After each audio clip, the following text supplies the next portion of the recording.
Hello and welcome to another edition of Double the Cup. And we're on a rest day here at the World Cup, which we like to take those rest days. And when we have those times, it's a great opportunity to speak to some people who are just freshly out of the World Cup. Angie Beard is joining us today, fresh off the Philippines squad. Angie, how are you? Hey guys, it's good to be here. Happy to be chatting with you guys.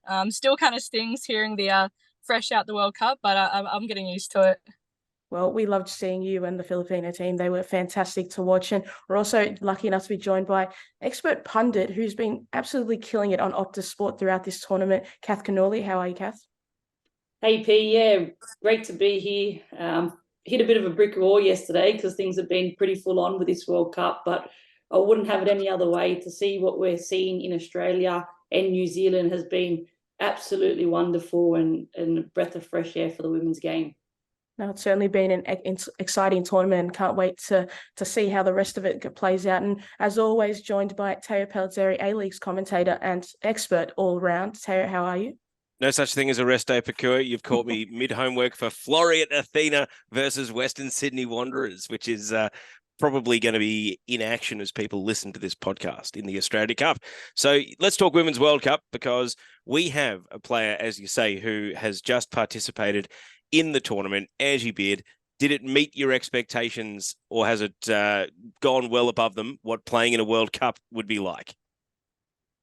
Yeah, for me personally, I guess the experience, lining it up with everything that's kind of happened in my career so far, it's up there with the best. I didn't really go into the tournament with any expectations. I just wanted to go and experience it and be there with the girls and feel the support of the world, but most importantly, the Filipino supporters that we had. I think the run that we had was, yeah, it was a difficult group to come into. I think any group that you went into the World Cup this year, especially, is looking to be quite difficult, no matter where you are. And I think the win that we got, the first win, historical, that was unbelievable. Just being there in the game, in the crowd afterwards, it was just honestly one of the best experiences of my career so far. Before we get into some of the specifics of the games, big picture, Alan Stadrich has moved on. He's joined Perth Glory, and the Philippines is in Australia, in Perth, for Olympic qualifying at the end of October, start of November. What are your movements? And will you, regardless of who the coach is, be putting that target on the Olympic qualifiers in a couple of months' time?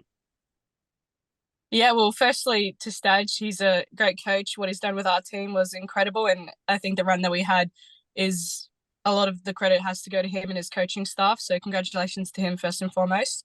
For me, yeah, I always say this whenever people ask me these questions. I play football to win, and I play football to be the best player that I can be as well. So in terms of, coming back to Australia and into Perth and joining that group and those qualifiers, it's going to be a challenge, but I'm definitely up for it, and so are the rest of the girls.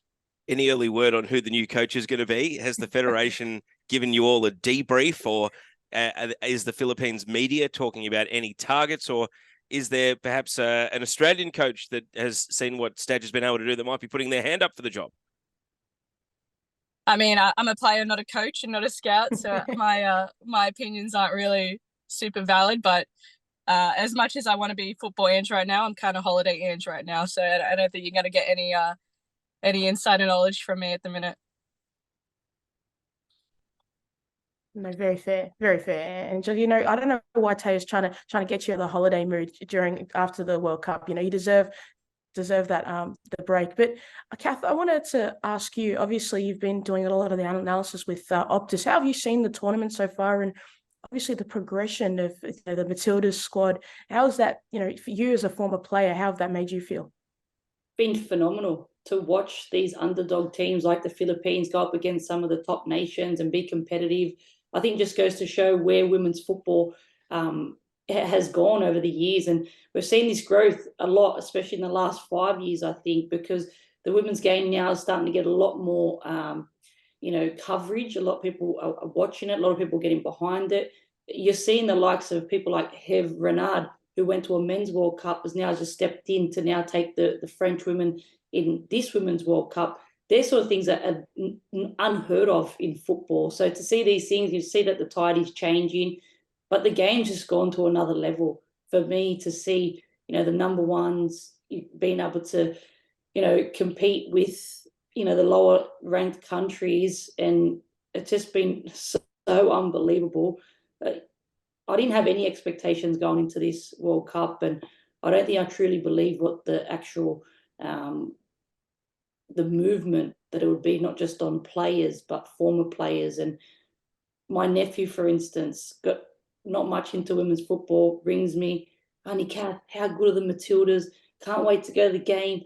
Do you think you can get on a phone call with Sam Kerr and maybe she can give me a signature or something?" Like, to hear young boys talking about Sam Kerr and the Women's World Cup, that for me is just knowing that we've sort of, made it here in Australia. But the key thing is, where do we go from here post World Cup? How do we bring this movement into the A-League? So that's a key thing for me. Just on those underdogs, I mean, Angie, we spoke at length on this podcast about you playing against Ramona Buckman. It was a lot tougher against Norway and Caroline Graham Hansen. What did you take away from the challenge of playing against some of the best in the world? And how much has that motivated both yourself and your teammates to say, well, we took it up to the best in the world? Yeah, I think if you want to be the best, you obviously have to play the best. And coming against players that have spent majority of their career at teams like Barcelona, PSG, all these big clubs, I think that experience, that exposure, for me personally, those are leagues that I see myself in the future, and those are players that I'm going to have to be playing week in, week out. So that's a little stepping stone for me. And in terms of our team with the Philippines, a lot of our girls haven't experienced a tournament like this against players like that, against teams of such high rankings and high quality. So it's more so of an introduction to women's football and the women's space. Even when we played New Zealand, the fight that they showed, the crowd that we had there was about 40-odd thousand people there. I think that kind of experience and exposure is something that is immeasurable in terms of experience and getting used to that kind of playing style and playing intensity. Oh, sorry, I've just disappeared for a second. We've still got you. So yeah, in terms of me going up against players like that, it's something that I'm trying to bring myself up to that level and keep it at that level for as long as I possibly can. What about the crowds? Catherine, was talking before about the effect it's had on Australian crowds, but we saw it with the Filipino diaspora in New Zealand. We've lived it here with the Brazilians in Australia, the Colombians, not just Colombians that have traveled to Australia, but I think every Colombian in Australia is going to the World Cup, to these games. But take us inside the stadium for the Norway game in particular, where it was basically majority fans supporting the Philippines. Yeah, it's amazing having that kind of support and having the country and the people show up for us. I think obviously it's not the ideal result that we'd liked, but having them there behind us and it kind of felt like the home team, but I know it wasn't being in a neutral country, but it was something I couldn't really imagine before. And having that strength behind us and that voice behind us, it's you can't predict that, and you can't experience that without being there with the crowd behind you like that. I can't even tell you how much that felt and how much that meant to me and to the girls. How much does it make you want to go back and just play a friendly in Manila, by the way, and regardless of who the opponent is, just get into the national stadium, play a home friendly, and almost have a welcome home game for this team, especially given that there had been so much chat about the diaspora, about Filipinos coming from different parts of the world and representing this country, and you fall into that category. So how important do you think it is to actually go and play in the country and present that united, we are all Filipina, together? Yeah, I think this World Cup's definitely showed that Filipinos in the community, it spreads far and wide, but I think coming home to the Philippines and bringing that crowd, that support, that footballing experience to the country and having them experience there I think it would make a massive change in football over there. We already have, I think, made a very big dent in the culture and the the anticipation for people to want to go to football and to want to experience female football in general, but especially the team that we have now. The reception that the girls had, there was a homecoming for a lot of the team who went over to the Philippines, and it was immense. The support, they had a motorcade, they had people chasing the buses. I don't think you could really have anticipated that kind of support before the World Cup and for this experience. And especially the journey that we had and the results that we got and the fight that we showed, I think it definitely kind of captured the Filipinos' support and heart. Now, we are proud of you as an A-League women's player and as an Aussie, and we feel the same way about India Paige Riley, even though she went to play for New Zealand. Take us inside the moment where you two caught up, a couple of Queenslanders playing for two different countries in the World Cup. What was it like when you swapped shirts after the game, and what motivated that? Yeah, I think we're both very professional as much as we can be, but we obviously have a very close friendship. Before the game, we definitely had some distance where it was just professional. You know, we could say hi, we could chat, but obviously we're not gonna delve really into our friendship before the World Cup game that we had, considering the amount of weight and importance that it had.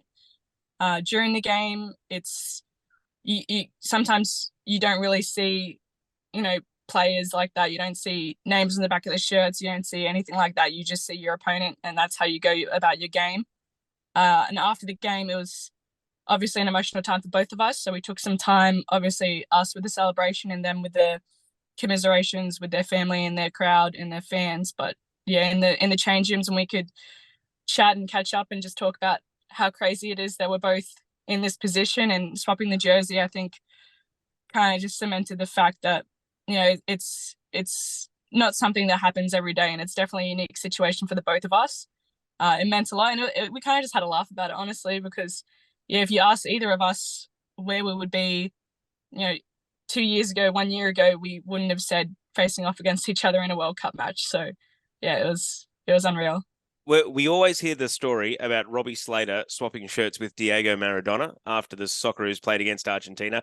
Did you pick up anyone else's shirt from the other two games, or now that you are going to be a regular on the international scene, who's the target? Who do you want to swap shirts with and build that collection in the future? Because one of the great things about the emergence of women's football is we're starting to see these stories, and you know, it may not have been the case just because of the lack of games played or the lack of high-profile games played, but now, you know, the Robbie Slater, Diego Maradona story is going to be replicated for all our women's footballers too. Yeah, in that first game against Switzerland, it was my debut. Just for the national team in general, but in the World Cup. So those jerseys are with me, and they're going to stay with me, I think. The second game, obviously, Indy and I swapped. And in the third match, I was able to swap with my my direct opponent, so Caroline Grant Hansen.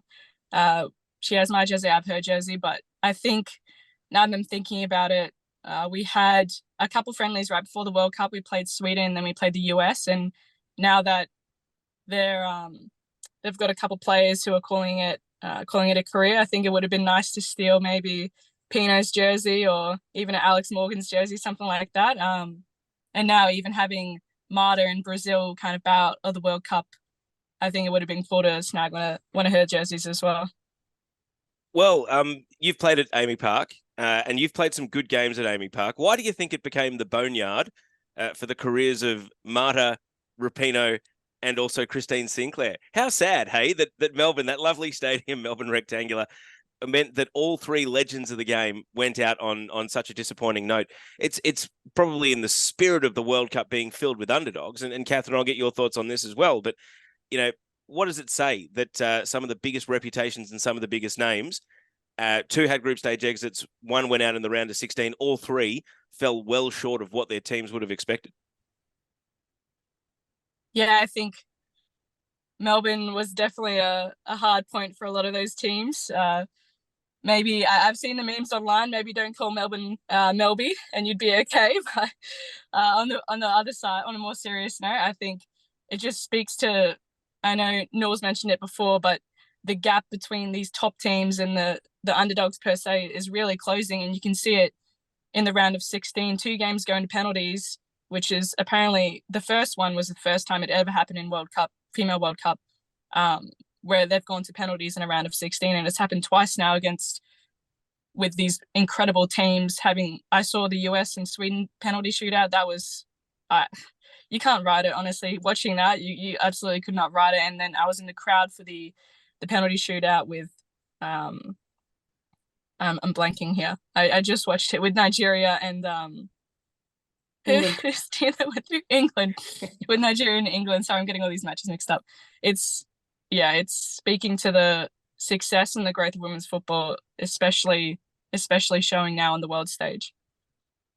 Yeah, got to agree with you there, Angie. It's these days when you cross that white line, it doesn't matter what jersey you're wearing. It's 11 players versus 11 players, and you got to go out there and first and foremost, and you've probably heard this over and over again, Angie, from Stage, but you got to win the battles first. You got to win the 50-50s, and sometimes the underdog can really frustrate the opponent, and you've seen that many times in the way teams like the Philippines are setting up, teams like Jamaica as well. If you look at the way that they defended, even South Africa, I thought they were brilliant as well. People coming into this World Cup, and again, there's no pressure on the underdogs. There's no pressure on the teams that are ranked in those high numbers, but the pressure is on teams that are two World Cup champions back to back, like the USA's, and it's a really, really tough one for the USA to obviously go out in the way that they did go out, but it just goes to show that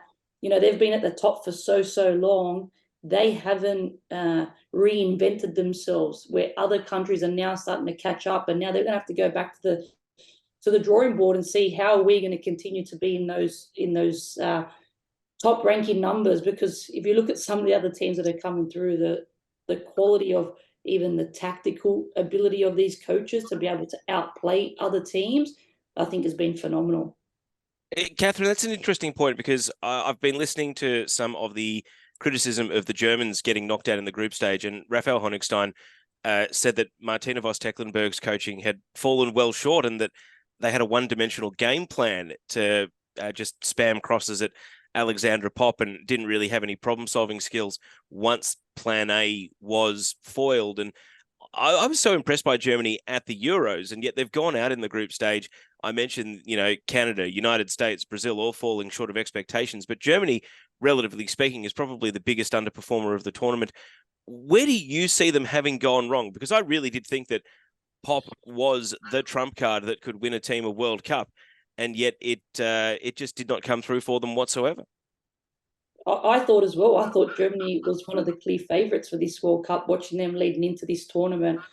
But I think those comments, they're spot-on comments, because I watched them live versus Colombia, and Colombia were just absolutely winning every single 50-50. They were first to the ball, they were winning the ball and then regaining possession and going at Germany at pace every time they actually regained the ball. And Germany didn't have any answers. And you're 100% right. They were always looking for Pop as the outlet. And the problem was Pop was getting so frustrated because they'd marked her out of the game. And again, you need a plan B, you need a plan C, you need a plan D. You need to be able to adapt and adjust on the run as well, because you don't know how teams, you might have an idea about how teams are going to come out and play, but the way you set up your team for every game is going to be slightly different. And managers these days now need to have different ways of winning. And whether that means you're playing out from the back or whether you're going direct, you need to be able to adjust the way that you can play with your team. Yes, you need to have the quality, but Germany, come on, there's plenty of quality there to be able to have plan A, B, C, D. I can keep going on the whole alphabet, really. So, yeah, those comments I think are pretty fair.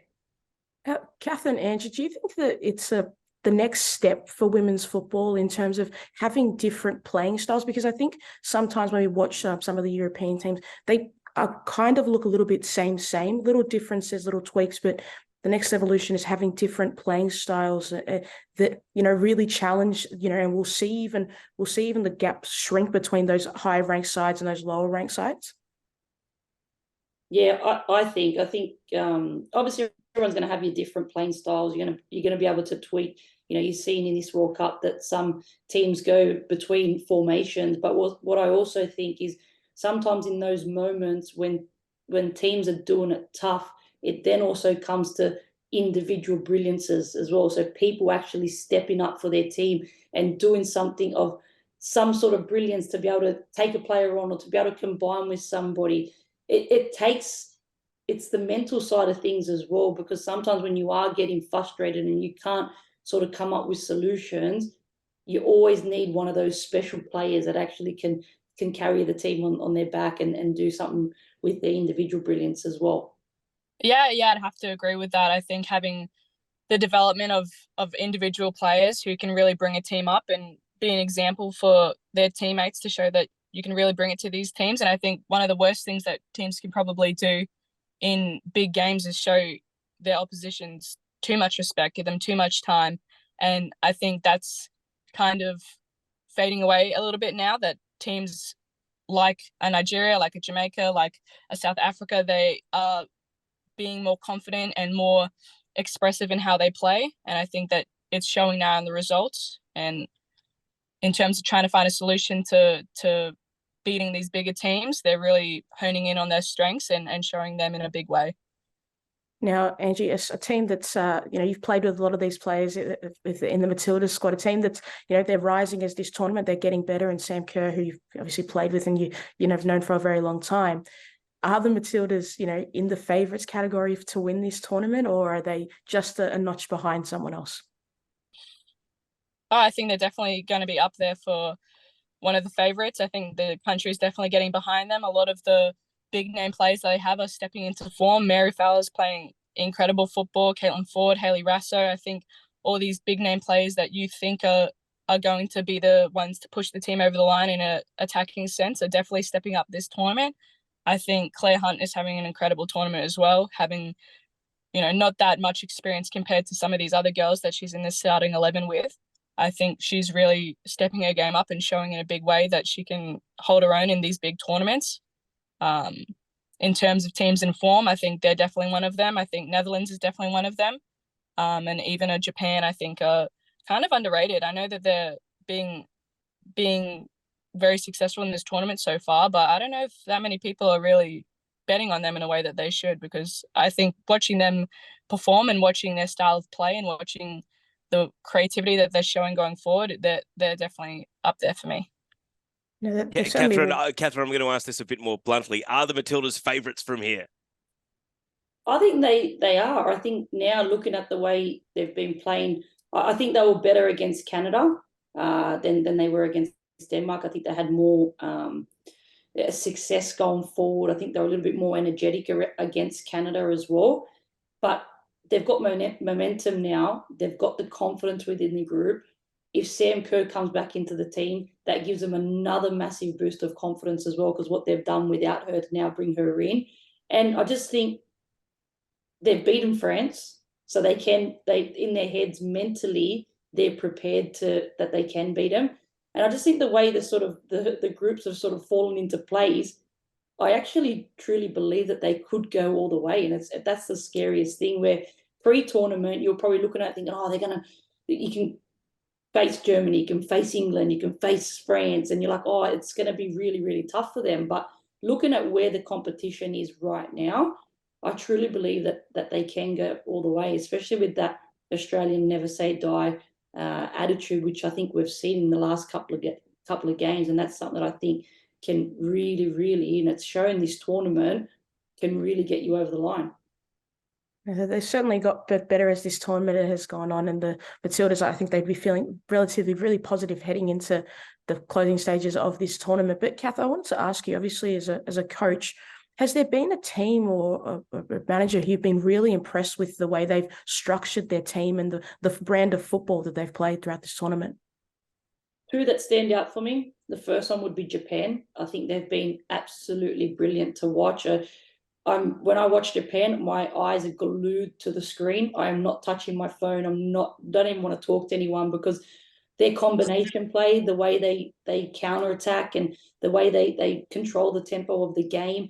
One thing that's always lacked in the Japanese national team has been being clinical in the front third. And I think this tournament, they've really shown, if you look at their stats on how many shots they've had on target to how many goals they've scored throughout, I know it wasn't the toughest of lead-ups for them, but they have been brilliant across this whole tournament. I've just absolutely loved watching them.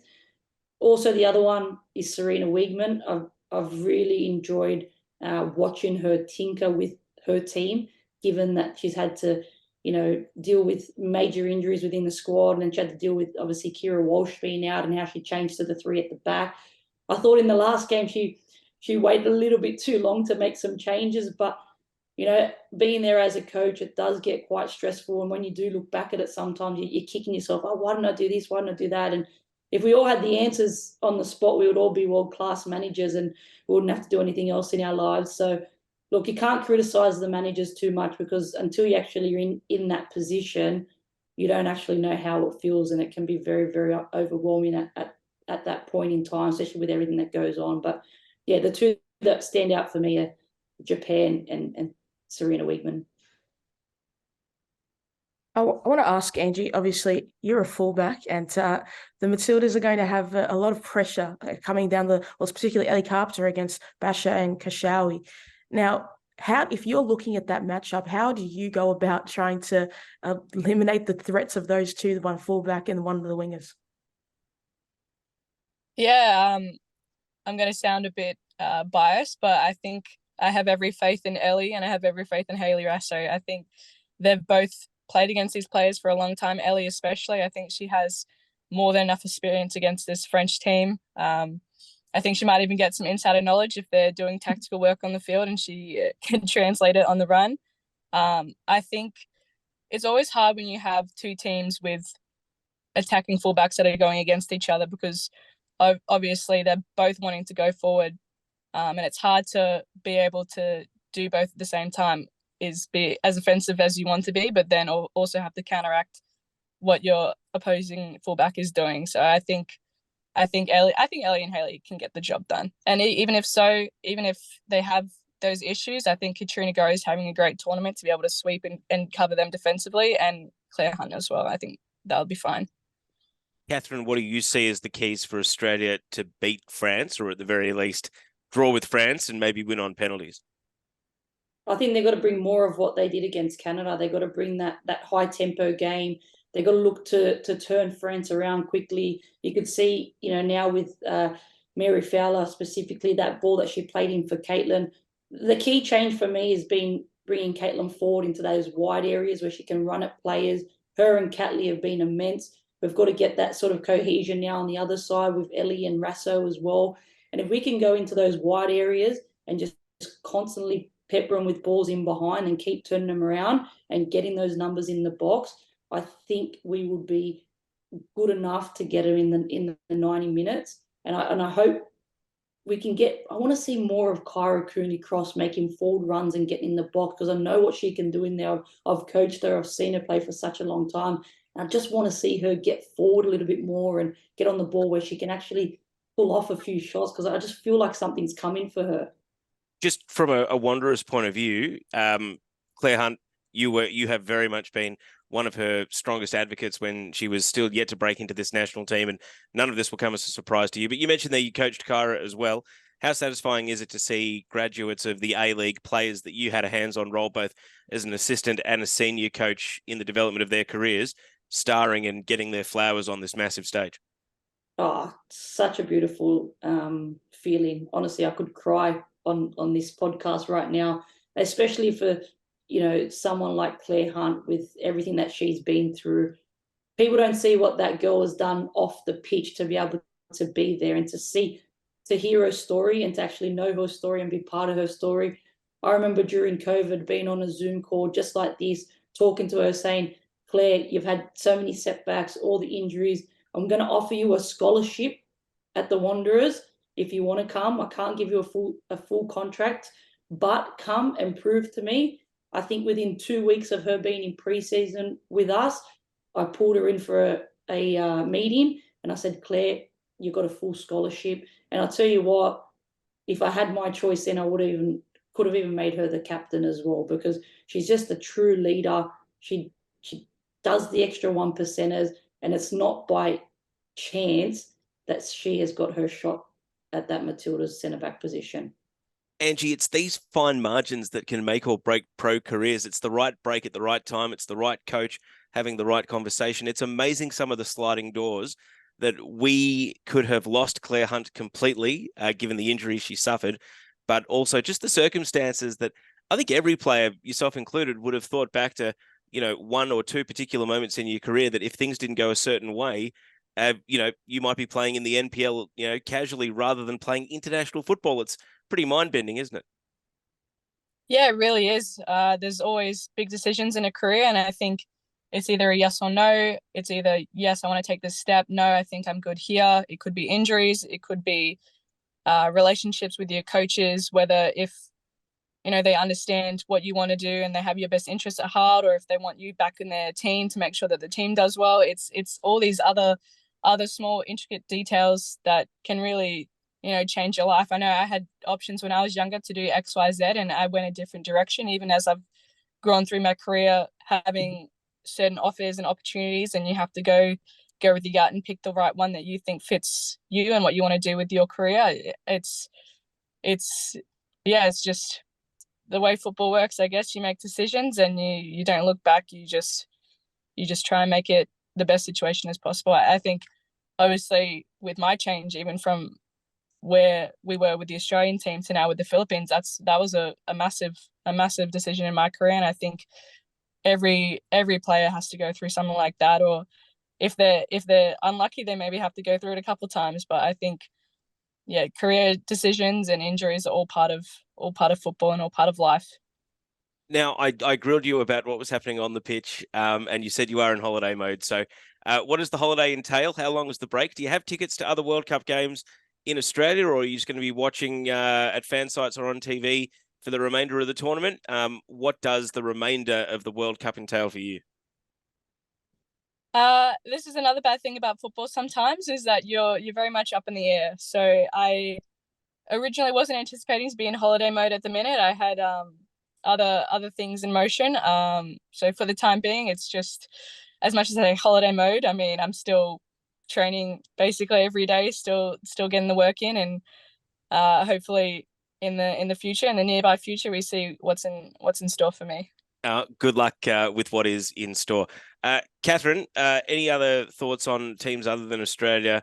We're currently enjoying a couple of rest days back to back, but if you had to earmark, you've talked about Japan, you've talked about how impressed you are by them, but are there any other surprises in store, or do you think the big teams now close it out from here? Who knows what can happen, Teo? Honestly, this tournament has been full of surprises. Who would have thought that we would have been seeing, Colombia, Jamaica last night? No one would have thought it. No one would have picked it. I thought Colombia's been fantastic as well. Like I said, I watched them live against Germany. When Germany actually equalised, I thought, oh, here we go. Colombia's going to sit back here and just go for the draw. And that wasn't the case. They kicked off and they went hard out at Germany and they scored the winner. So it just goes to show that these teams are unpredictable. They're ruthless. Everybody wants to win. It's a World Cup. And when it gets to these quarterfinal times, it's anyone's game from here. But another team that I'm actually loving watching at the moment is the Netherlands. I think they've been fantastic. I think their build-up play, the way that they play with the three at the back and the way they build up. Danielle van der Donk, for me, has been one of the most brilliant players of this World Cup, and she's going to be a big loss for them going into that next match. But don't forget, you can watch it all live on Optus Sport. Oh, look at that. You've learned from the best, Knowles. You've learned from the best getting the plugs in. Oh, that was a great plug. I love that. And it's probably a good note to end this off. And Angie, we thank you for joining us and enjoy your holiday mode. Taya won't be asking any more questions. So thanks for joining us today. Thanks, guys. Thanks for having me. I'm always up for a chat. We appreciate it. And Kath, after that Optus plug, we will be catching you on Optus Sport. But thank you for coming onto the podcast and sharing what your knowledge about this World Cup so far. Not a problem. I've missed this crew. It's been a long time. It has been a long time. Hopefully it's not as long next time with the A-League women's season coming as well. And Taya, as always, thanks for joining me on the pod. Sure, we will be rolling on Dub at the Cup right through until the final. So I'll speak to you again soon. We will. And to catch all the latest news about the Women's World Cup, you can find us on keepup.com.au and keep up on all social media platforms. And to catch this podcast, you can find us on Spotify, Apple Podcasts, and anywhere else you find a podcast. But I've been Pokuah Frimpong, and thanks for listening.